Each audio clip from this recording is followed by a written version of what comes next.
So let me ask you this tonight. Let's kind of sit in this for a minute. What's the most joyful you've ever been? Just think about it with me for a minute. What is the most joyful you have ever been? If you came up with something, let me ask you this. Do you revisit that moment? Ever go back to that moment once in a while? Maybe you revisit it. Some of us, maybe we even carry it with us. I take that with me. If you're anything like me, there are hard days where that moment actually carries you. And I believe that's exactly how joy is supposed to work. That's exactly what those moments were given to us for. I have loved this year, I have loved the illustration of a backpack that Joanne has given us as we've been reading through and discussing the Torah together.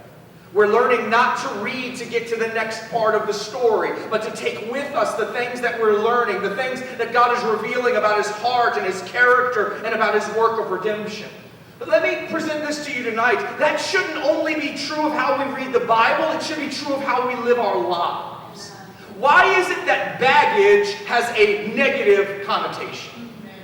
Why is it that when someone says, oh, they've got baggage, it always means they're carrying something with them that doesn't help them? Our bags don't have to be filled with loss. Our bags don't have to be filled with grief and anger, with rebuke, and with abuse and rejection. They don't have to be filled with disappointment and anxiety and fear. I'm not saying that we don't experience those things, and I'm not trying to minimize the fact that those things take an effect on us, but why is it that we tend to carry the hurt but leave the joy? Why is it that we can still feel the angst in the pit of our stomachs when a name is mentioned, or a place is remembered, when a sound is heard, or a smell is smelled? Why is it that those things still overwhelm us, but rarely does the sensation of being loved and seen and known and heard take over our lives in our hard places? Why is it that when we talk about familiar feelings, they are most often the feelings of our worst days rather than the best ones? Amen. Why is it that when you and I pack our emotional bags, we tend to go heavy on hurt and light on hope? And so if we'll sit with this for a minute tonight, what have we filled our bags with?